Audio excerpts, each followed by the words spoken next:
اللهم صل على سيدنا محمد يا رب صل وسلم. بسم اللہ الرحمن الرحیم. سورہ حجرات کا پہلا رکوع اور 26ویں پارے کا رکوع نمبر 13 چل رہا تھا. ہم یہاں تک پہنچے تھے یا ایھا الذین آمنوا ان جاءکم فاسق بنبأ فتبینوا. اس آیت پر بھی تفصیلی بات ہو چکی تھی. ایک مختصر سی ایک بات اس آیت سے متعلق یہاں سے ہم یعنی تفسیر شروع کریں گے آج.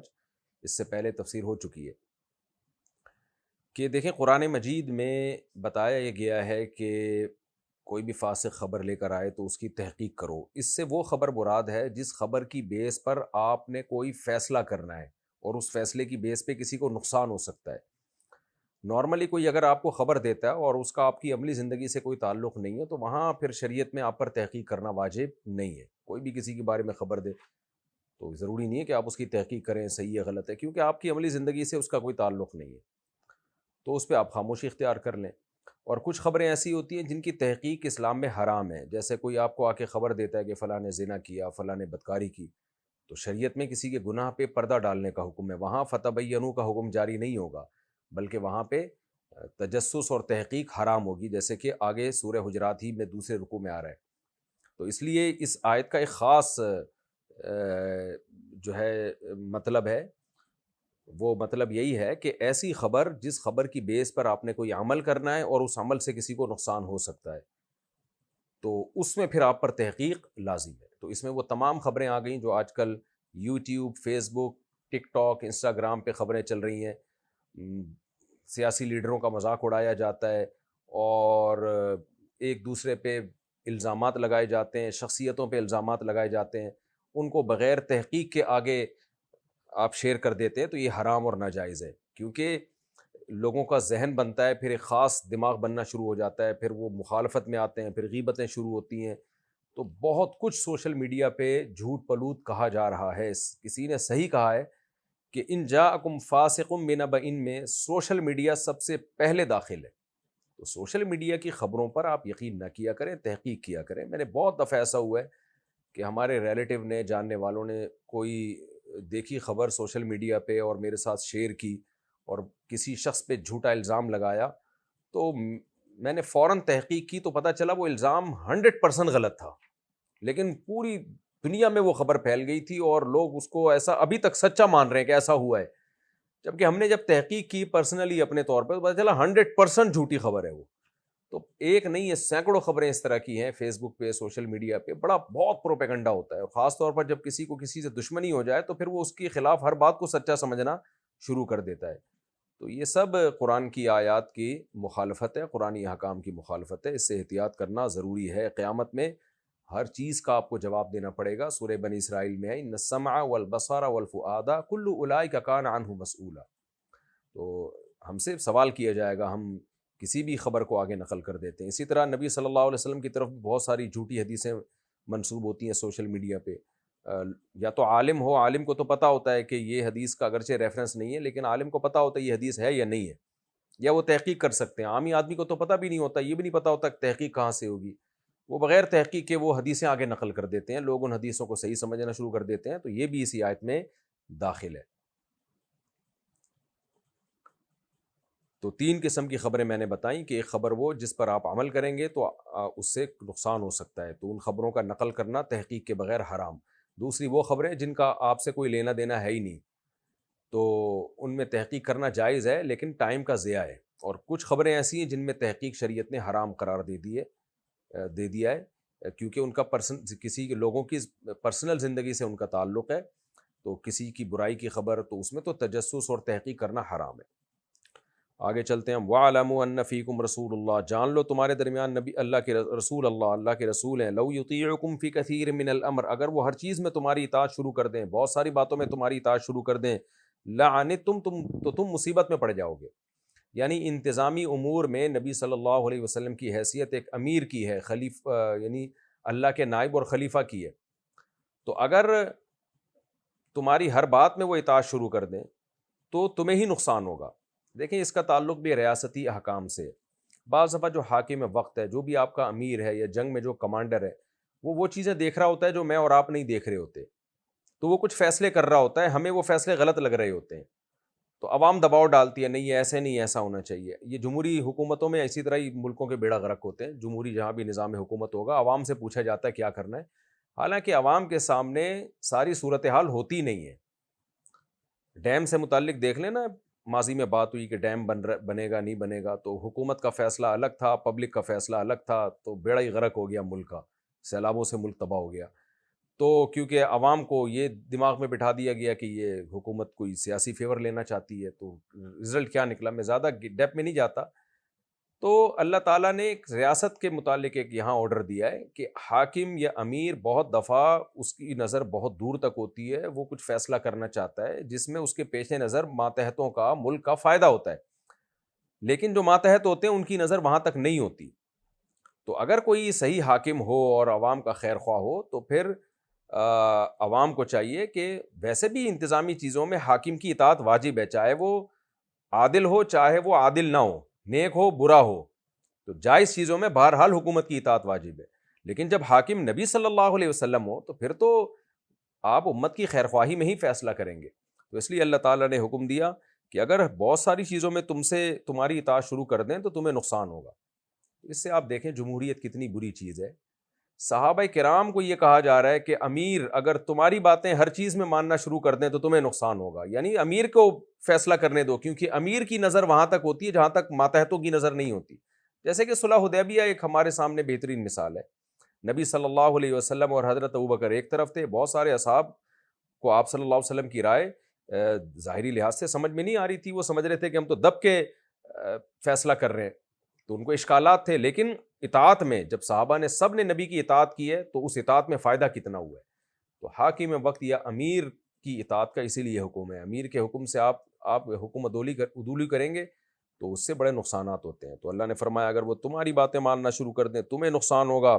لیکن ہوتا کیا، وَلَٰكِنَّ اللَّهَ حَبَّبَ إِلَيْكُمُ الْإِيمَانَ، لیکن کچھ چیزوں میں تم نبی کی مخالفت پہ آتے ہو. مخالفت اس طور پہ نہیں کہ نبی نے حکم جو دیا ہے وہ شریعت کا حکم دیا ہے. دیکھیں نبی اگر شریعت بیان کر رہے ہوں تو پھر اس میں تو اختلاف حرام ہے، ناجائز ہے. لیکن نبی صلی اللہ علیہ وسلم پر وحی نازل نہیں ہوئی اور آپ صحابہ سے کوئی مشورہ لے رہے ہیں، تو مشورے میں تو پھر ہر ایک اپنی رائے دیتا ہے، اس میں اتفاق بھی ہوتا ہے، اس میں اختلاف بھی ہوتا ہے. تو انتظامی امور کی بات ہو رہی ہے. جیسے غزوہ احد میں آپ نے مشورہ لیا کہ ہم آگے جا کے لڑیں یا شہر کے اندر ہی لڑیں، تو اکثر صحابہ کی رائے یہ تھی کہ ہم شہر سے باہر نکل کے لڑیں گے. تو یہ انتظامی چیز ہے جس میں وحی نازل نہیں ہوئی ہے، بلکہ آپ صلی اللہ علیہ وسلم کا جو فیصلہ ایز اے کمانڈر ہے، ایز اے امیر ہے، ایز اے حاکم ہے، ایز اے پیغمبر نہیں ہے. تو ایسی چیزوں میں اللہ تعالیٰ فرما رہے ہیں کہ بعض دفعہ صحابہ کرام امیر کی مخالفت کرتے ہیں تو لیکن اس مخالفت کی بنا ٹھیک ہوتی ہے. جیسے صلح حدیبیہ میں ہی دیکھ لیں، صحابہ کرام کو اشکال تھا کہ ہم دب کے سلوک کیوں کر رہے ہیں. تو اس کی یہ جو صحابہ کرام کو اشکال تھا، اس اشکال کی وجہ یہ نہیں تھی کہ صحابہ کو آپ کی نبوت پہ معاذ اللہ کوئی شک تھا، یا صحابہ آپ کی اطاعت نہیں کرنا چاہتے تھے. اطاعت نہ کرنا چاہتے ہوتے تو موت پر کیسے بیعت کر لیتے بھائی وہ. تو اس کی وجہ یہ نہیں تھی، بلکہ دینی غیرت اور دینی حمیت کہ ہم مسلم ہیں تو ہم غالب آئیں گے، ہم کیوں مشرکین سے دب کے سلو کریں ہم. اس لیے اللہ نے فرمایا کہ بات یہ ہے کہ اللہ نے صحابہ کے دلوں میں ایمان کو محبوب بنا دیا ہے. تو جب ایمان انتہائی درجے کا محبوب ہوتا ہے تو یہی ہوتا ہے کہ غیرت اور حمیت میں جنگ کے لیے فوراً تیار ہو جاتے ہیں، لڑنے کے لیے فوراً تیار ہو جاتے ہیں. جیسے کہ ان صحابی نے آ کے خبر دی ولید ابن عقبہ نے کہ وہ لوگ جو ہیں مرتد ہو گئے، تو صحابہ ایک دم غیرت میں آئے کہ بھائی ہم مرتدوں کو کیسے چھوڑ دیں، ہم تو لڑیں گے ان کے خلاف. تو اس لیے اللہ نے فرمایا کہ یہ جو تمہارے اندر جذبہ ہے نا، اس کی وجہ کیا ہے، حبب الیکم الایمان، اللہ نے تمہارے دلوں میں ایمان کو محبوب بنا دیا، وزینہ فی قلوبکم، اور تمہارے دلوں میں ایمان کو مزین بھی کر دیا ہے. شیطان برے اعمال کو مزین کرتا ہے، گویا اچھا عمل صحابہ کے دلوں میں مزین ہو گیا، شیطان کا اثر نہیں ہو پا رہا. وَكَرَّهَ إِلَيْكُمُ الْكُفْرَ وَالْفُسُوقَ وَالْعِصْيَانَ، اور اللہ نے تمہارے دلوں میں ناپسند بنا دیا ہے کفر کو، فسق کو اور عصیان کو. فسق اور عصیان جب اکٹھے استعمال ہوتے ہیں تو فسق سے مراد گناہ کبیرہ اور عصیان مطلق نافرمانی، تو اس سے صغیرہ گناہ مراد ہوں گے، کیونکہ عطف مغایرت کے لیے آتا ہے، یہ ایک اصطلاح ہے، گرامر کی ٹرم ہے. تو اللہ نے تمہارے دلوں میں کفر کو، کبیرہ گناہ کو اور صغیرہ گناہ سب کو ناپسند کر دیا، اس لیے تمہارے اندر اب دینی غیرت اور حمیت ہے۔ اولئک هم الراشدون، فرمایا جن کی یہ صفات ہوتی ہیں وہی کامیاب، وہی ہدایت یافتہ ہوتے ہیں۔ فضلا من اللہ ونعما، اور اللہ نے تمہارے اندر یہ دینی حمیت اور غیرت جو رکھی ہے یہ اللہ کا فضل ہے اور اللہ کی نعمت ہے۔ واللہ علیم حکیم، اللہ خوب جاننے والا اور اللہ خوب حکمت والا ہے۔ دیکھیں اللہ تعالیٰ صحابہ کرام کی کسی غلطی کا بھی تذکرہ کرتے ہیں تو پھر تعریفیں کتنی کرتے ہیں۔ آپ اس قرآن سے کی ان آیتوں سے آپ اندازہ لگا لیں، اس سے صحابہ کرام، اس سے پتہ چلتا ہے کہ صحابہ کرام سے محبت یہ اللہ کی رضا کا ذریعہ ہے، اور صحابہ کرام پہ طنز تشنی اور ان کی غلطیوں پر ان کا مذاق اڑانا یا ان پہ طنز کرنا یہ قرآن کا منشا ہرگز نہیں ہے۔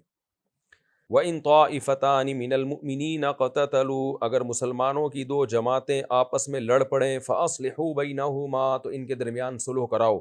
فَإِن بَغَتْ إِحْدَاهُمَا عَلَى الْأُخْرَىٰ، ان میں سے ایک اگر دوسری پر سرکشی کرے، فَقَاتِلُوا الَّتِي تَبْغِي، جو سرکش جماعت ہے اس کے خلاف قتال کرو، حَتَّىٰ تَفِيءَ إِلَىٰ أَمْرِ اللَّهِ، یہاں تک کہ وہ اللہ کے حکم کی طرف لوٹ آئے۔ دیکھیں اگر مسلمانوں کی دو جماعتیں آپس میں لڑ رہی ہیں اور وہ دونوں حاکم وقت کی ولایت میں آتی ہیں، وہ دونوں جماعتیں حکومت سے نہیں لڑ رہی بلکہ آپس میں لڑ رہی ہیں، حکومت سے لڑنے والی جماعتوں کا کیا حکم ہے یہ میں بعد میں بتاتا ہوں۔ دو مسلمانوں کے گروہ ہیں، جیسے قبائلی لڑائیاں ہوتی ہیں یا زمینوں کی لڑائیاں ہو گئیں، دو گروہ آپس میں لڑ پڑے یا دو فرد آپس میں لڑ پڑے، تو سمپل حکم ہے کہ پہلے تو عام لوگ ان میں صلح کرانے کی کوشش کریں، اگر اس میں کامیاب نہ ہو تو حکومت انوالو ہوگی، اور اس میں طریقہ یہی ہوگا کہ جو قاتل ہے، جس نے بھی جس کے بندوں کو قتل کیا، تو مقتول کے وارثوں کو یہ اتھارٹی دی جائے گی کہ وہ قاتل کو یا تو قتل کر لیں یا اس سے دیت لے لیں، یعنی قصاص اور دیت کے حکام جاری ہوں گے، جو نارملی ایک اسلام کا قتل کے بارے میں حکم ہے، چاہے وہ قبائلی لڑائیاں ہوں، چاہے وہ زمینوں کی جھگڑے ہوں، کچھ بھی ہوں۔ تو جتنے لوگوں نے جتنے بندوں کو قتل کیا، حکومت کیا کرے گی، وہی مقتول کے وارثوں کو قاتل سے کہے گی کہ بھئی تم یا تو دیت دو یا قصاص، تو یا ان کی آپس میں اگر کوئی انڈرسٹینڈنگ سے صلح ہو جاتی ہے تو پہلی کوشش تو صلح ہی کی ہوگی، اس صلح میں ناکام ہو جاتے ہیں تو پھر قصاص ہے، پھر دیت ہے، دیت بھی اگر مقتول کے وارث کہنے ہم نے دیت نہیں لینی قصاص ہی لینا تو پھر قصاص کی طرف جائیں گے۔ لیکن اگر ان دو جماعتوں میں سے کوئی جماعت یا ویسے ہی کوئی جماعت حکومت وقت سے لڑ پڑے، اور لڑنے کا مقصد مظاہرے نہیں ہے، کنٹینر لا کے روڈ بلاک کر دینا، یا یہ جو بنگلہ دیش میں جیسے ایک عوامی مظاہرہ ہوا، وہ مظاہرہ کی بات نہیں ہو رہی یہاں پہ، بلکہ مسلح قتال شروع کر دے حاکم وقت سے، حکومت کا تختہ الٹنے کے لیے یا حکومت کی اطاعت سے انحراف کرنے کے لیے۔ حکومت وقت نے کوئی آرڈر دیا اور وہ اس آرڈر کو نہیں مان رہے، اور حکومت پھر ان سے لڑ رہی ہے، تو وہ بجائے آرڈر کو تسلیم کرنے کے الٹا حکومت سے تلوار لے کے لڑنا شروع کر دیں۔ تو اس کی پھر دو صورتیں ہیں، یہ خوب اچھی طرح سمجھیں یہ مسئلہ، کہ پہلی بات تو یہ کہ جو بھی حاکم وقت سے لڑے گا، حاکم وقت چاہے عادل ہو یا عادل نہ ہو، تو اس لڑنے والے کو شریعت باغی سے تعبیر کرتی ہے، کیونکہ سرکشی ہے۔ وجہ اس کی ہے کہ اگرچہ حکومت وقت جو ہے وہ عادل نہیں ہے، ظالم ہے، لیکن حکومت کے خلاف مسلح بغاوت کرنے سے مسلمانوں کا اتحاد ٹوٹتا ہے، خون خرابہ ہوتا ہے، اور بہت سارے اس کے فسادات ہیں۔ تو اتحاد امت کے لیے شریعت نے حکم یہ دیا ہے کہ حاکم ظالم ہو عادل ہو، اس کو برداشت کیا جائے، اس کا ذاتی معاملہ اللہ پہ چھوڑا جائے، جب تک کہ وہ تم میں دین کو قائم کر رہا ہے۔ یعنی اس کی کئی ساری صورتیں ہیں۔ اگر حاکم فاسق ہے لیکن اس نے اسلامی حکومت قائم کی ہوئی ہے، خود بے شک فاسق ہے، زانی ہے، شرابی ہے، لیکن نظام اس نے اسلامی نافذ کیا ہوا ہے، اگرچہ خود وہ اس پر عمل نہیں کر رہا لیکن سسٹم اسلامی ہے، پھر تو اس کے خلاف کسی صورت میں بغاوت جائز ہے ہی نہیں، چاہے باغیوں کے پاس طاقت ہو یا نہ ہو۔ اس پر صحیح مسلم کی احادیث ہیں جو میں اپنے مختلف کلپس میں ریکارڈ کروا چکا ہوں، موقع ملا تو اس میں دوبارہ انشاءاللہ ریکارڈ کروا دوں گا۔ میں نے بتایا ابھی تو میں صرف اتنی احادیث بیان کرتا ہوں جو تفسیر کو سمجھنے کے لیے ضروری ہے۔ تو یہ مدارج جو ہے نا، آپ اچھی طرح خوب اچھی ذہن میں رکھیں۔ اگر حاکم نے نظام اسلامی نافذ کیا ہوا ہے، خود بد عمل ہے، تو اس کے بد عملی کو اللہ کے سپرد کیا جائے گا کہ اللہ آخرت میں خود اسے انتقام لے لے گا۔ تو اس کے خلاف بغاوت شرعاً جائز نہیں ہے۔ اور یہ جو حدیثوں میں آتے ہیں نا اس طرح کے الفاظ ہیں کہ اسمعوا واطیعوا ولو استعمل علیکم رجل حبشی کأن رأسہ ذبیبہ، سنو اور اطاعت کرو اگرچہ تم پہ حبشی غلام ہی عامل بنا دیا جائے، حاکم بنا دیا جائے، اور ایسا حبشی غلام ہو کہ اس کا سر کشمش کی طرح پچکا ہوا، یعنی کسی بھی طرح سے حکومت کا حل نہیں ہے، لیکن جب حاکم بن گیا، چاہے وہ جبر سے بنا ہو یا جمہوریت کے طریقے سے بنا ہو، کسی بھی طریقے سے بنا ہو، لیکن جب بن گیا اور کنٹرول اس کے ہاتھ میں آ گیا تو آپ صلی اللہ علیہ وسلم نے اس کی اطاعت کا حکم دیا، اس کے خلاف خروج کی اجازت نہیں دی۔ لیکن اگر حاکم اسلامی حکومت تو نافذ کی ہوئی ہے مگر کافر ہو گیا کھلے عام، اور کفر سے حدیث میں آتا ہے کفر بواح کا ارتکاب کرنا شروع کر دے، یعنی ایسا کفر نہ ہو کہ علماء کا اختلاف ہو رہا ہے، کوئی کہہ رہا ہے کافر ہے، کوئی کہہ رہا ہے کافر نہیں ہے، کوئی کہہ رہا ہے اس کی بات کا یہ مطلب ہے، کوئی کہہ رہا ہے اس کی بات کا یہ مطلب نہیں، نہ کفر بواح، بواح کا مطلب ہوتا ہے اتنے واضح لفظوں میں اسلام کا انکار کرے کہ اس کی اب کوئی تعویل بنتی نہیں ہو، صاف طور پہ کہتے ہیں میں نے اسلام کو چھوڑ دیا ہے، یا نبی صلی اللہ علیہ وسلم کو معاذ اللہ آپ کی ختم نبوت کا یا آپ کی نبوت کا صاف لفظوں میں انکار کرنا شروع کر دے، یا دو اور دو چار کی طرح شرک کرنا شروع کر دے بالکل واضح جس کی کوئی تعویل نہ ہو، تو یہ وہ صورت ہے جس میں حاکم وقت کے خلاف بغاوت جائز ہے، ایک شرط کے ساتھ، وہ شرط میں آگے بیان کر رہا ہوں، پہلے میں وہ تمام صورتیں بیان کر دوں جس میں بغاوت جائز ہے، لیکن اس میں بھی ایک شرط ہے۔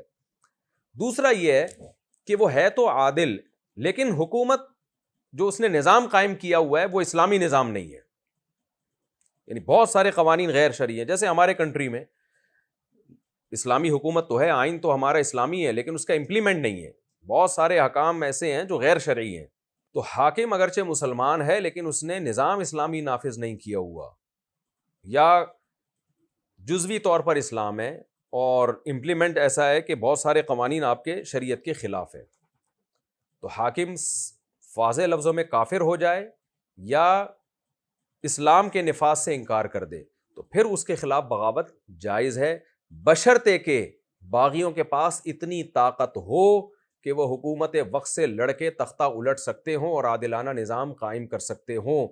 اور باغیوں کے پاس طاقت ہونے کا مطلب صرف یہ نہیں ہے کہ اسلحے کی طاقت، ٹینک کی طاقت، راکٹ اور میزائل کی طاقت، بلکہ طاقت کا مطلب یہ ہے کہ بغاوت کے نتیجے میں اس سے بھی زیادہ بدتر حالات ہونے کی امید نہ ہو۔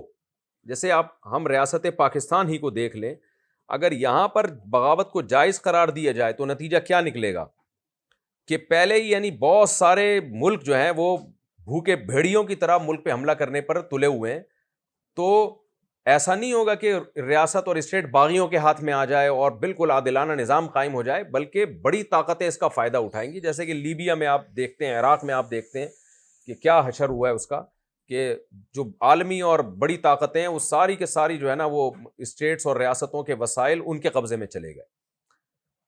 تو اس کی دلیل کیا ہے؟ نبی صلی اللہ علیہ وسلم کی صحیح حدیث ہے، من رأى منکم منکرا فلیغیرہ بیدہ فإن لم یستطع فبلسانہ فإن لم یستطع فبقلبہ وذلک اضعف الایمان۔ آپ صلی اللہ علیہ وسلم نے فرمایا جو برائی کو ہاتھ سے روک سکتا ہے وہ ہاتھ سے یعنی طاقت سے روکے، اور اگر طاقت سے روکنے کی طاقت نہیں ہے تو زبان سے روکے، اور اگر زبان سے روکنے کی بھی طاقت نہیں ہے تو آپ صلی اللہ علیہ وسلم فرمایا بس دل میں یہ نیت کرے کہ میں اس کو روکنے کی کوشش کروں گا جب میرے پاس وسائل ہوں گے۔ تو باغی جب وہ ظالم حکومت کے خلاف خروج کرتے ہیں تو وہ بھی اصل میں نہی عن المنکر ہی ہے، نہی عن المنکر کا مطلب وہ برائی کو روکنے کی کوشش، تو برائی کو روکنے کی کوشش کی اگر آپ کے پاس طاقت نہیں ہے، ایک طرف ٹینک ہے، ایک مضبوط فوج ہے، ایک طرف وسائل ہیں اور منظم فوج ہے اور میزائل ہیں، اور دوسری طرف تھوڑے سے افراد ہیں جن کے پاس نہ وہ وسائل ہیں نہ وہ اسباب ہیں، اور ان کے بارے میں یہ بھی پتہ نہیں ہے کہ ان کو طاقت دینے والی کون سی طاقتیں ہیں، ہو سکتا ہے ان کے پیچھے کوئی عالمی طاقتیں ہوں تو ان کو پروموٹ کر رہی ہوں، تو ایسی صورت میں قطعاً اسلام اجازت نہیں دیتا بغاوت کی۔ اس کی بہت ساری ماضی میں مثالیں ملتی ہیں، اسلاف سے ہمیں مثالیں ملتی ہیں کہ کس طرح ظالم حکمرانوں کو برداشت کیا گیا جن کے بہت سارے غیر شرعی حکام تھے، لیکن یہاں تک کہ معتزلہ تک کی حکومت بھی قائم ہوئی ہے جو بالکل اہل سنت والجماعت سے خارج ہیں، لیکن ائمہ نے ان کے خلاف خروج کی اجازت نہیں دی، کیونکہ اس سے کیا ہوگا، خون خرابہ ہوگا، اور جو اسلامی حکومتیں ہیں جو تھوڑی بہت ان میں دم خم رہ گیا وہ بھی برباد اور تباہ ہو جائے گا۔ اور یہ میں نے تقریر بیان کی ہے اس صورت میں کہ یہ مان لیا جائے کہ پاکستان غیر اسلامی ریاست ہے، حالانکہ ایسا ہے نہیں۔ دیکھیں ایک شخص اگر بدعمل ہو تو اس کو کافر نہیں کہا جا سکتا. میں کلمہ پڑھتا ہوں, میں اپنے آپ کو مسلم کہتا ہوں, لیکن میں اسلامی حکام پر عمل نہیں کرتا تو مجھے کافر نہیں کہا جائے گا. تو پاکستان کا آئین اسلامی ہے, آئین کی شق یہ ہے ایک بہت مضبوط کہ قرآن و سنت کے منافی کوئی قانون نہیں بن سکتا یہاں پہ. تو یہ وہ شق ہے جو پاکستان کو ایک اسلامی ریاست بناتی ہے. اب اگر عملی طور پر اس کا نفاذ نہیں ہے تو عملی طور پر نفاذ کی جد و جہد کرنی چاہیے. اسلامی نظریاتی کونسل پہ دباؤ ڈال کے, یا اسلامی نظریاتی کونسل حکومت پہ دباؤ ڈالے, یا عوام احتجاج کرے اور وفاقی شرعی عدالت کا استعمال کیا جائے. جو بھی آئینی طریقے بنتے ہیں وہ استعمال کیے جائیں, لیکن صرف اس بیس پہ کہ بہت سارے قوانین چونکہ غیر اسلامی ہیں تو اس بیس پہ کسی کنٹری کو دارالحرب یا دارالکفر قرار نہیں دیا جا سکتا اور اسلامی ریاست کی فہرست سے خارج نہیں کیا جا سکتا. کیونکہ اگر اسلامی ریاست کی اگر یہ ڈیفینیشن ہے کہ 100% اس میں اسلامی قوانین ہی نافذ ہوں تو یہ صرف خلفائے راشدین کے دور میں ہی ہوا ہے. اس کے بعد سے میرا خیال ہے ایسا کبھی بھی نہیں ہوا کہ A to Z اور 1 سے لے کے 100 تک سارے قوانین بالکل 100% ایسے ہوں جیسے سیدنا عمر بن خطاب رضی اللہ تعالیٰ عنہ کا دور تھا. تو ایسا کبھی بھی نہیں ہوا, لیکن پھر بھی ان ریاستوں کو اسلامی ہی کہا گیا ہے. تو اسی وجہ سے ہم جتنی بھی اسلامی ریاستیں اگر ان میں غالب اسلام ہے اور زبان سے بھی وہ اسلامی ریاست ہونے کا دعویٰ کرتے ہیں اور غالب حکام ان کے اسلام کے مطابق ہیں تو ان کو اسلامک اسٹیٹ ہی کہا جائے گا. یہ نہیں کہا جائے گا کہ چونکہ فلاں قانون غیر شرعی, فلاں قانون غیر شرعی, لہذا یہ دارالکفر ہیں اور دارالحرب ہیں تو لہذا ان کے خلاف بغاوت جائز ہے. تو یہ شرعاً اس کی اجازت نہیں ہے. اور ویسے بھی آج کل کے جتنے باغی ہیں ان میں ایک عجیب بات ہے کہ جو اسٹیٹس 100% سیکولر ہیں, 100% دارالکفر ہیں, 100% اسلام کا انکار کرتی ہیں, کمال کی بات یہ کہ یہ ان ملکوں میں بغاوتوں کے بالکل بھی قائل نہیں ہیں, حالانکہ وہ تو کفر بواہ کی مرتکب ہیں اور صاف طور پہ کہتے ہیں کہ ہم اسلام کو نہیں مانتے. تو یہ وہاں کبھی بھی بغاوت کی بات نہیں کرتے یہ لوگ, اور کرتے ہیں ان ملکوں میں بات جو کم از کم بہت حد تک ان میں اسلام نافذ ہے اور ان کے آئین بھی اسلامی ہے, یعنی آئین کی بیسک شق اسلام کی ہے. وہاں کہتے ہیں کہ چونکہ یہ جو ہے کفر بواہ کا ارتکاب ہوا ان لوگوں سے اور چونکہ یہ لوگ جو ہے وہ اسلامی حکام پر عمل نہیں کرتے لہذا ہم ان کے خلاف بغاوت کریں گے. تو یہ عجیب بات ہے کہ آپ بارش سے بھاگ رہے ہو اور پرنالے کے نیچے آ کے آپ کھڑے ہو رہے ہو. تو جو خالصتاً دارالکفر ہیں وہاں تو آپ کبھی ایک پٹاخہ بھی نہیں پھوڑتے. وجہ اس کی ہے کہ آپ کو پتا ہے کہ وہ بڑے پاورفل لوگ ہیں اور آپ کی ایسی کی تیسی کر دیں گے, چمڑی ادھیڑ دیں گے. اور جو اسلامی ملک بیچارے کمزور ہو چکے ہیں ویسے ہی ان کو ان کے وجود کو برقرار رکھنا مشکل ہو گیا ہے. ساری عالمی طاقتیں ان پہ ٹوٹنے پہ تلی ہوئی ہیں, وہیں آپ دھماکے کر کے, وہیں آپ جو ہے اسلامی ریاست قائم کر کے مسلح بغاوتوں کی کوشش میں لگے ہوئے ہیں. تو یہ کسی بھی طرح سے قرآن کی اس کی اجازت نہیں ہے, اور یہ اسی آیت میں داخل ہے فَإِن بَغَتْ إِحْدَاهُمَا عَلَى الْأُخْرَىٰ کہ جو بھی باغی جماعت ہوگی تو اس کے خلاف تمہیں پہلے سلو کی کوشش کرو, سلو میں کامیاب نہیں ہوتے. فَقَاتِلُوا الَّتِي تَبْغِي تو جو سرکش جماعت ہے جو حکومت کے خلاف کھڑی ہوتی ہے اس جماعت کے خلاف تم قتال کرو.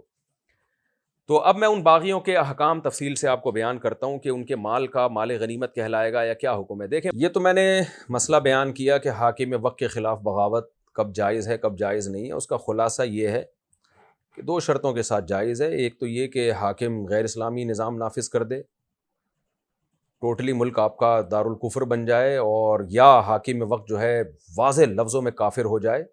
تو ان 2 میں سے ایک شرط اگر پائی جائے گی تو اس کے ساتھ اگر دوسری شرط پائی جاتی ہے کہ پھر بغاوت کی آپ کے پاس اسباب کی دنیا میں قدرت بھی ہو, یعنی طاقت ہو, اتنے اسباب اور وسائل مہیا ہوں کہ آپ حکومت کا تختہ الٹ سکتے ہیں, تو پھر ایسی صورت میں آپ کے لیے بغاوت کرنا شرعاً جائز ہوگا.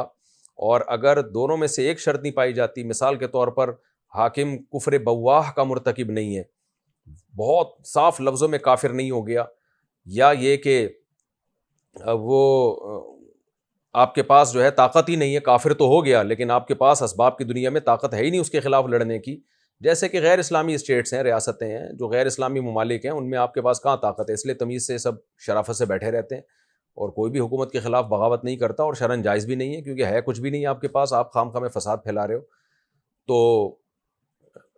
تو پھر شرعاً حرام اور ناجائز ہے بغاوت کرنا, اور اس کی اجازت نہیں ہے. تو ہم انبیاء کی سیرت اٹھا کے دیکھتے ہیں تو ہمیں یہی ملتا ہے. حضرت موسیٰ علیہ الصلوۃ والسلام نے فرعون کے خلاف بغاوت نہیں کی ہے کیونکہ اسباب اور وسائل نہیں تھے. ہاں یہ ضرور ہے کہ کلمۃ حق عند السلطان الجائر, یہ مطلب نہیں ہے کہ ہاتھ پہ ہاتھ رکھ کے بیٹھ جائیں, بلکہ ظالم بادشاہ کے سامنے حق بات کہنا یہ نبی صلی اللہ علیہ وسلم نے فرمایا افضل ترین جہاد ہے. تو حق بات ظالم بادشاہ کے سامنے کہی جائے گی, نرم لہجے میں کہی جائے گی, کہ جیسے موسیٰ علیہ السلام کے پاس فرعون کے پاس موسیٰ علیہ السلام کو اللہ نے بھیجا اور کہا کہ قولا لہ قولا لینا, نرم انداز میں بات کرو. تو یہ سارے احکام حضرات فقہا نے قرآن و سنت سے مستنبط کیے ہیں. تو یہ بغاوت کا حکم میں نے بیان کیا کہ جائز نہیں ہے. ناجائز ہونے کے باوجود اگر باغی بغاوت پہ اتر آئیں، چاہے وہ اسلام کا لیبل لگا کے یا کسی بھی طریقے سے، تو شریعت میں ان کے لیے اصطلاح ہے خوارج کی. جیسے حضرت علی کے خلاف باغی نکل آئے تھے اور اپنی بغاوت کے جواز پر قرآنی آیات بہت پڑھتے تھے، بڑی تہجد گزار، نمازی، شلواریں آدھی آدھی پنڈلیوں تک ہوتی تھی ان کی، اور ان کی نمازوں کو دیکھ کے لوگ ایسا سمجھتے کہ ان سے زیادہ نیک دنیا میں کوئی ہے ہی نہیں. لیکن انہوں نے حکومت کے خلاف بغاوت کی اور خود حملہ کیا حاکم وقت پر، سیدنا علی کی امارت کو ماننے سے انکار کیا، حضرت عثمان کو شہید کر دیا انہوں نے. اور یہ نبی صلی اللہ علیہ وسلم کے دور سے ہی تھے. نبی صلی اللہ علیہ وسلم کے احکامات پر بھی آپ کو اعتراض، ان باغیوں کو، خوارج کو اعتراض ہوا کرتا تھا. تو یہ ٹولہ ہمیشہ سے چلا آ رہا ہے. حکومت میں ایسے لوگ ہمیشہ موجود رہے اسلامی حکومتوں میں جنہوں نے ہمیشہ فساد کی ہے. تو اگر کوئی ایسی جماعت حکومت کے خلاف کھڑی ہوتی ہے، حاکم وقت کے خلاف، تو پھر اس جماعت کا کیا حکم ہے؟ حکومت اس جماعت کے ساتھ کیا کرے گی؟ ابھی تو میں نے صرف یہ بتایا نا کہ بغاوت کب جائز ہے کب ناجائز ہے. اب میں یہ بتا رہا ہوں کہ باغیوں کے ساتھ حکومت کا کیا رویہ ہوگا. اچھا، یہ ایک ذہن میں رکھیں، لوگ افغانستان کی اور غزہ کی مثال دیتے ہیں اور بعض کنٹریز کی مثال دیتے ہیں، یا غزوہ بدر وغیرہ کی مثال دیتے ہیں کہ وہاں تو مسلمان کمزور تھے. تو خوب سمجھ لیں کہ دفاعی جہاد کے حکام یہ بیان نہیں ہو رہے ہیں. افغانستان میں تو 52 ملک ان پہ چڑھ دوڑے تھے، وہاں پہ ان کے ملک میں انہوں نے حملہ کیا تھا. وہ تو دفاعی پوزیشن میں تھے، اور کوئی اسٹیٹ ریاست افغانستان میں قائم ہوئی نہیں ہے. اگر وہاں کوئی ایک مضبوط اسٹیٹ اور ریاست قائم ہو جاتی افغانیوں کی، تو پھر وہاں بھی بغاوت کو ناجائز ہی کہا جاتا. تو وہاں تو الیکشن کروائے گا مگر کوئی ایک اسٹیٹ قائم نہیں ہوئی ہے. تبھی افغانستان کے صدر کو موبائل صدر کہا جاتا تھا کہ جہاں جہاں جاتا تھا وہاں صدارت بھی اس کے ساتھ موبائل میں ہی چلی جاتی تھی. تو وہاں تو ایک اسٹیٹ قائم ہی نہیں ہوئی ہے. تو اس لیے ان کو باغیوں والے حکام جاری نہیں ہوں گے ان کے اوپر. اور وہ جو اتنے ملکوں سے لڑ رہے تھے وہ دفاعی جنگ تھی. تو دفاعی جنگ میں تو اگر آپ کے ملک پر کوئی ملک حملہ کرتا ہے پھر تو مرتا کیا نہ کرتا، پھر تو بہرحال آپ نے دفاع کرنا ہی کرنا ہے. تو دفاع ایک الگ چیز ہے اور بغاوت بالکل ایک الگ چیز ہے. یہاں میں بغاوت کے حکام بیان کر رہا ہوں. اقدامی جہاد جائز نہیں ہے جب تک آپ کے پاس طاقت اور قوت نہیں ہے، اور بغاوت جائز نہیں ہے حکومت وقت کے خلاف جب تک آپ کے پاس اسی لیول کی فوج نہ ہو، اسی لیول کی ٹینک نہ ہو، اسی لیول کی آپ کے پاس اسلحہ ہو. ظاہر ہے عملی طور پر یہ ہو ہی نہیں سکتا. تو اس لیے شرعاً حاکم وقت کے خلاف بغاوت کی اجازت نہیں ہے. وجہ اس کی ہے کہ اس سے بہت زیادہ فساد پھیلتا ہے. تو اب اللہ تعالیٰ فرما رہے ہیں کہ مسلمانوں کی 2 جماعتیں لڑ پڑیں، تو ان 2 جماعتوں میں 2 حکومت کی ولایت کے تحت جو جماعتیں ہوں گی وہ بھی اس میں داخل ہو سکتی ہیں، اور خود حکومت کی لڑائی ہو جائے کسی گروہ سے وہ بھی اس میں داخل ہے. تو حکومت کی بھی جب مسلمانوں کے کسی گروہ سے لڑائی ہو جائے تو اللہ نے فرمایا پہلے صلح کی کوشش کرو، باغیوں کے شبہات دور کرو. حکومت اگر کچھ غلط کر رہی ہے تو حکومت کو کوشش کرو کہ وہ ٹھیک کرنا شروع کر دے تاکہ یہ بغاوتیں نہ ہو. تو اس طرح سے صلح کی کوشش ہو. اگر صلح کی یہ کوششیں ناکام ہو جاتی ہیں تو پھر جو بھی سرکش جماعت ہے، جو حاکم وقت کے خلاف جماعت کھڑی ہوئی ہے، تو اس کے خلاف قتال کیا جائے. یہی وجہ ہے کہ حضرت علی رضی اللہ تعالیٰ عنہ نے خوارج کے خلاف قتال کیا اسی آیت کی روشنی میں. حالانکہ وہ بھی مسلمان ہی سمجھے جاتے تھے، تہجد پڑھتے تھے، روزے رکھتے تھے، لیکن چونکہ حاکم وقت کے خلاف خروج کیا تھا تو ان کو مارا گیا. اور سیدنا علی رضی اللہ تعالیٰ عنہ نے حاکم وقت پہ دباؤ ڈالا کہ قاتلان عثمان سے قصاص لیا جائے. حضرت معاویہ سمجھتے تھے کہ میرا یہ مطالبہ بالکل بجا ہے، لیکن سیدنا علی جو امیر تھے، خلیفہ تھے، ان کی رائے یہ تھی کہ میرے پاس طاقت نہیں ہے کہ میں قاتلان عثمان سے قصاص لے سکوں، لہذا میں یہ کام نہیں کر سکتا. حضرت علی کا موقف یہ تھا کہ میں آپ کے ہاتھ پہ اس وقت تک بیعت نہیں کروں گا. تو سیدنا علی کا موقف یہ تھا. تو سیدنا علی کا مقصد حاکم وقت کے خلاف بغاوت نہیں تھا، بلکہ حکومت پہ دباؤ ڈال کے حضرت عثمان کے قاتلوں سے قصاص لینا، یہ ان کا مقصد تھا. لیکن حضرت علی کی رائے یہ تھی کہ چونکہ یہ میرے لیے ممکن نہیں ہے، تو اب اگر حضرت معاویہ میرے ہاتھ پہ بیعت نہیں کرتے تو اس سے مسلمانوں میں فساد ہوگا. تو انہوں نے بھی پہلے صلح کی کوشش کی، اور اسی آیت کی روشنی میں پھر سیدنا علی نے حضرت معاویہ رضی اللہ تعالیٰ عنہ کے خلاف قتال کیا. تو اب صحابہ کے 3 گروہ بن گئے تھے اس وقت. ایک حضرت علی کے ساتھ تھا اس آیت سے استدلال کرتے ہوئے کہ جو باغی جماعت ہے، جو حکومت کی اطاعت میں نہیں آ رہی ہے، تو وہ باغی جماعت ہے، لہذا ان کے خلاف قتال کیا جائے گا. تو بہت سارے حضرات حضرت علی کے ساتھ ہو گئے. سیدنا معاویہ کے ساتھ جو لوگ ہوئے، حضرت معاویہ کی رائے یہ تھی کہ میں نے ابھی تک آپ کو امیر تسلیم نہیں کیا ہے، اور شام کے جو علاقے میرے پاس ہیں ان پر آپ کا کنٹرول ہی نہیں ہوا ہے، تو لہذا میرا آپ کی اطاعت سے انحراف کرنا بغاوت نہیں کہلائے گا. بغاوت تو حکومت کی اطاعت سے انحراف کرنا کہلاتا ہے. تو آپ کو ہم ابھی تک حاکم وقت ہم نے مانا نہیں ہے. تو اگرچہ سیدنا حضرت معاویہ اس پہ میں غلطی پر تھے، مگر یہ غلطی اجتہادی تھی. یہی وجہ ہے کہ شروع میں حضرت عائشہ نے بھی حضرت معاویہ کا ساتھ دیا. تو حضرت عائشہ کیسے مجرم ہو سکتی ہیں معاذ اللہ؟ لیکن ظاہر ہے ان پہ معاملات میں ابہام تھا، تو وہ سمجھیں کہ بھئی یہ معاویہ، حضرت معاویہ جو ہیں یہ باغیوں میں ان کا شمار، یہ عمل کر کے وہ باغی نہیں کہلائیں گے. لیکن بعد میں حضرت عائشہ کو احساس ہوا کہ مجھ سے اجتہادی غلطی ہوئی ہے، تو انہوں نے رجوع کیا. لیکن بعض صحابہ کا خیال تھا کہ نہیں، کوئی غلطی نہیں ہے، وہ آخر تک حضرت معاویہ کے ساتھ رہے. تو یہ ایک اجتہادی اختلاف تھا. لیکن بعد میں حضرات فقہا نے بیان کر دیا کہ اس میں حق حضرت علی کے ساتھ تھا، کیونکہ حاکم بہرحال جو بھی ہو تو آپ کو اس کی اطاعت کرنی ہے. قاتلوں سے قصاص لینا یا نہ لینا، اس میں حکومت وقت پہ دباؤ ڈالا جا سکتا ہے، مگر اتنا دباؤ کہ آپ حکومت کی اطاعت سے ہی نکل جائیں، یہ جائز نہیں ہے. تو حکومت پہ چھوڑ دیا جائے گا. حکومت اگر لیتی ہے قصاص ٹھیک ہے، نہیں لیتی تو حکومت کا معاملہ اللہ پہ چھوڑ دیا جائے گا. تو سیدنا علی نے پھر حضرت معاویہ نے، یاد رکھیں، حضرت علی کے خلاف قتال کا آغاز نہیں کیا، بلکہ سیدنا علی نے ان کو بیعت پر مجبور کرنے کے لیے ان کے خلاف قتال کیا اور حضرت معاویہ دفاع میں لڑے. تو اور تیسرا گروہ صحابہ کا یہ تھا جو یہ سمجھتا تھا کہ بھئی یہ وہ دور ہے، فتنوں کا دور ہے، جب مسلمانوں کی تلواریں آپس میں چلیں گی تو ایسے موقع پہ کنارہ کشی اختیار کر لینی چاہیے. تو بعض صحابہ نے کنارہ کشی اختیار کی. لیکن بعد میں جب فقہاء کرام نے، ائمہ اربعہ نے غور و فکر کیا ان آیات میں، تو پھر ان اصولوں پر تقریباً چاروں فقہی مذاہب کا اتفاق ہو گیا کہ کب ہمیں فتنوں کے دور میں کنارہ کشی اختیار کرنی ہے، کب ہمیں حکومت کا ساتھ دینا ہے.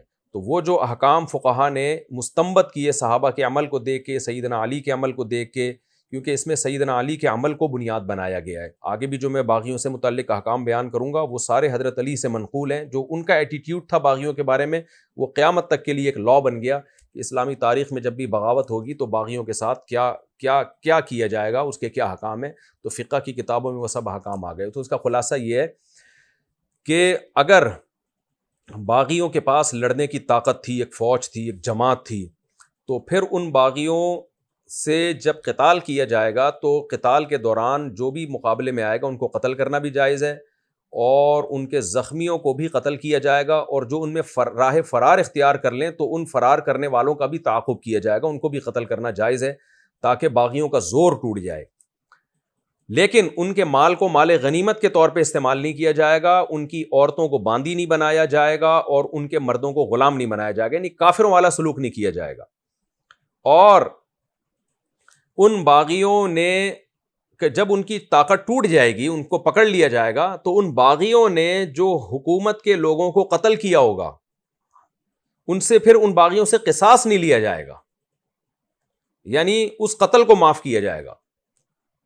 تو طاقت اور قوت توڑنے کے لیے تو ان سے لڑائی کی جائے گی، لیکن ان باغیوں نے اس جنگ کے دوران جو حاکم کی فوج میں جو مسلمان شامل تھے ان کو جو قتل کیا، تو پھر اس میں دیت اور قصاص نہیں ہے. یہی وجہ ہے کہ یعنی یہ حکم کہاں سے نکالا گیا؟ حضرت علی رضی اللہ تعالیٰ عنہ کے عمل سے، کہ حضرت علی نے جب باغیوں کو گرفتار کیا تو ان سے قصاص بھی نہیں لیا گیا، ان سے دیت بھی نہیں لی گئی، اور جو ان کے مال کو مال غنیمت کے طور پہ استعمال بھی نہیں کیا گیا، اور ان کی عورتوں کو باندی بنانا یا ان کے مردوں کو غلام بنانا یہ بھی نہیں. تو باغیوں کے نہ غلام بنایا جائے گا، نہ باندی بنایا جائے گا، نہ ان کے مال کو مال وراثت کے مال غنیمت کے طور پہ استعمال، بلکہ ان کا مال ان کے حوالے کیا جائے گا. ہاں، حکومت اس وقت تک محبوس کر سکتی ہے جب تک ان کی طاقت برقرار ہے. اگر حکومت کا خیال ہے کہ ان کو پیسہ دیا گیا تو یہ دوبارہ طاقتور ہو جائیں گے، تو اس مال کو محبوس کر لیا جائے گا، اور مال غنیمت میں تقسیم نہیں ہو سکتا، اور نہ ان قصاص بھی نہیں لے. اس میں ان کو فیور دیا جائے گا کہ اگر وہ ان کی طاقت اور قوت ٹوٹ جاتی ہے تو اب یہ نہیں کہ کیونکہ یہ تو جنگ ہوئی ہے نا، اتنی بڑی طاقت اور قوت ہے تو کس کس سے قصاص لیں گے، تو اس میں ان کو فیور دیا جائے گا. اس لیے کہ ایک عذر تھا ان کے پاس کہ ان کا یہ خیال تھا کہ ہم نہیں علی المنکر کر رہے ہیں، تو اس چیز میں ان کو فیور کیا جائے گا، اس شبہے کا ان کو فائدہ دیا جائے گا کہ ان سے قصاص نہیں لیا جائے گا. لیکن باغی جماعت اگر بہت کمزور ہے، اسباب کی دنیا میں ان کی فتح کا دور دور کا کوئی امکان ہی نہیں ہے، جیسے 4-6 آدمی اٹھ کے حکومت کے خلاف بغاوت کرتے ہیں، تو پھر ان کے حکام یہ نہیں ہے، بلکہ ان کے حکام پھر یہ ہے کہ ان کے جو بھی ان میں کسی کو قتل کرتا ہے تو اس سے قصاص لیا جائے گا. پھر اس کو عام لڑائی سمجھا جائے گا، اس کو وہ اصطلاحی بغاوت سمجھا ہی نہیں جائے گا، اس لیے کہ ان کے پاس کچھ ہے ہی نہیں تو تم کیا بغاوت کر رہے ہو، بلکہ فساد ہی فساد ہے یہ. تو ایسی صورت میں ان کو گرفتار کیا جائے گا، اور جو بھی احکام ہیں کہ انہوں نے اگر کسی کو قتل کیا ہو تو اس قتل کو ذاتی قتل سمجھا جائے گا، مقتول کے وارثوں کو اجازت دی جائے گی، چاہو تو اس سے قاتل سے قصاص لو، چاہے تو دیت لے کے اس کو چھوڑ دو۔ تو حکومت کے جو بھی بندے مارے گئے ہیں نا، تو ان بندوں کے وارثوں کے حوالے کر دیا جائے گا ان باغیوں کو، کہ آپ جیسے ایک قبائلی لڑائیاں ہوتی ہیں اس طرح کا ان کے ساتھ سلوک کیا جائے گا کہ قصاص یا دیت۔ اور مال غنیمت تو بہرحال مسلمان کا مال غنیمت کے طور پہ تقسیم نہیں ہوتا۔ یہ کچھ مختصر احکام تھے جو میں نے آپ کے سامنے بیان کیے بغاوت سے متعلق۔ تو خلاصہ بیان کرنے کی ضرورت نہیں ہے، بہت زیادہ میں نے اس مضمون کو ریپیٹ کیا ہے۔ اللہ تعالیٰ ہمیں عمل کی توفیق عطا فرمائے۔ اچھا، حدیث میں ہمیں 3 طرح کے احکام ملتے ہیں فتنوں کے دور میں نا، جب مسلمانوں کی تلواریں آپس میں چل رہی ہوں۔ ایک حکم تو ہمیں قرآن میں یہ ملتا ہے کہ باغیوں سے لڑو، دوسرا حکم ہمیں یہ ملتا ہے نہی عن المنکر، کہ جو برائی ہے اپنے ہاتھوں سے روکو۔ تو باغی اس حدیث سے استدلال کرتے ہیں کہ ہمیں برائی کو روکنے کا حکم ہے، تو ہم طاقت کے بلبوتے پر حکومت سے لڑ رہے ہیں تاکہ ہم برائی کا خاتمہ کریں۔ اور تیسرے حکام یہ ہے کہ جب مسلمانوں کی تلواریں آپس میں چلیں تو حدیث میں آتا ہے، صحیح مسلم کی حدیث ہے، کہ تم درختوں کی جڑوں میں گھس جاؤ، لڑائیوں میں شرکت نہ کرو، پہاڑوں پہ بکریاں لے کے چلے جاؤ اور الگ تھلگ ہو جاؤ لوگوں سے۔ تو شروع میں صحابہ کرام میں کنفیوژن تھی کہ ان لڑائیوں میں ہم نے کیا کرنا ہے۔ بعض نے کہا ہم پہاڑ پہ بکریاں لے کے چلے جائیں گے، کسی لڑائی میں شریک نہیں ہوں گے، چنانچہ وہ نہ حضرت علی کے ساتھ نہ حضرت معاویہ کے ساتھ۔ بعض نے کہا بھائی ہم نہی عن المنکر، جو ہے نا وہ لڑیں گے، حضرت علی سے لڑیں گے کیونکہ قصاص لینا ہمارا ذاتی حق ہے، اللہ نے ہمیں حق دیا ہے۔ تو بعض نے کہا کہ ہم باغیوں سے لڑیں گے۔ تو شروع میں یہ کنفیوژن تھی، لیکن بعد میں امت کا اجماع ہو گیا کہ بھئی تینوں الگ الگ موقع کے لیے۔ تو اگر مسلمانوں کی سرے سے کوئی جماعت ہے ہی نہیں، امیر ہے ہی نہیں، حاکم وقت ہے ہی نہیں، ریاست ہے ہی نہیں، تو پھر اگر 2 مسلمانوں کے گروہ آپس میں لڑیں تو آپ کسی کی سائیڈ نہ ہو، آپ الگ تھلگ ہو جائیں، بکریاں لے کے پہاڑوں پہ چلے جائیں۔ اور اس کی دلیل کیا ہے؟ الزموا جماعت المسلمین و امامہم، نبی نے فرمایا جماعت المسلمین اور اس کے امام کو، یعنی حاکم وقت کو تم نے جو مسلمانوں کا امیر ہے اس کو لازم پکڑنا ہے، اگر وہ نہ ہو تو پہاڑوں پہ بکریاں لے کے چلے جاؤ اور درختوں کی جڑوں میں جا کے رہو۔ یہ حدیث کے حکام ہے۔ تو اگر ریاست ہی نہیں ہے نا، کوئی ایسی رہ رہے ہیں کہیں، کوئی اسٹیبل اسٹیٹ ہی نہیں ہے، تو پھر حکم یہی ہے کہ بھائی آپ ان تمام فتنوں سے الگ تھلگ رہیں، بس اپنے دین ایمان کی، کیونکہ آپ کسی بھی فریق کا ساتھ دیں گے تو جنگ کم ہونے کے بجائے بڑھے گی۔ لیکن اگر کوئی اسٹیٹ اور ریاست موجود ہے تو پھر نہی عن المنکر اتنا جائز ہے جتنی آپ کے اندر استطاعت ہے، اس سے زیادہ آپ کے اندر جائز نہیں ہے۔ اور اگر لڑائی کی نوبت آتی ہے، باغی لڑتے ہیں حکومت سے، تو پھر شریعت میں حکم یہ ہے کہ حکومت وقت کا ساتھ دینا ہے، جیسے کہ صحابہ کرام میں جن لوگوں نے حضرت علی کا ساتھ دیا، تو ہماری رائے میں، اہل سنت والجماعت کی رائے میں، وہ لوگ برحق تھے۔ یہ میں نے احکام کا آپ کے سامنے خلاصہ پیش کر دیا۔ وقت ہمارا مکمل ہو چکا ہے، بس میں آیت مکمل کر دیتا ہوں۔ فرمایا فَإِنْ فَاءَتْ فَأَصْلِحُوا بَيْنَهُمَا بِالْعَدْلِ، اگر وہ باغی جماعت لوٹ آئے اور صلح پہ آمادہ ہو جائے تو ان کے درمیان عدل کے ساتھ فیصلہ کرو، انصاف کرو، اللہ انصاف کرنے والوں کو پسند کرتا ہے۔ اِنَّمَا الْمُؤْمِنُونَ إِخْوَةٌ، مسلمان آپس میں بھائی بھائی ہیں، لہذا اپنے بھائیوں میں صلح کی کوشش کیا کرو۔ اگر لڑائی ہو رہی ہے نا تو اولین کوشش تمہاری صلح کی ہونی چاہیے، اور اللہ سے ڈرو تاکہ تم پر رحم کیا جائے۔ یہ رکوع بہت اہم تھا، کمپلیٹ ہو گیا۔ اگلے ایپیسوڈ میں انشاءاللہ میں سورہ حجرات کا رکوع نمبر 2 اور 26ویں پارے کا رکوع نمبر 14 سے انشاءاللہ میں اپنے لیکچر کو شروع کروں گا۔ اللہ تعالیٰ سمجھنے کی، عمل کی توفیق عطا فرمائے۔ وما علینا الا البلاغ۔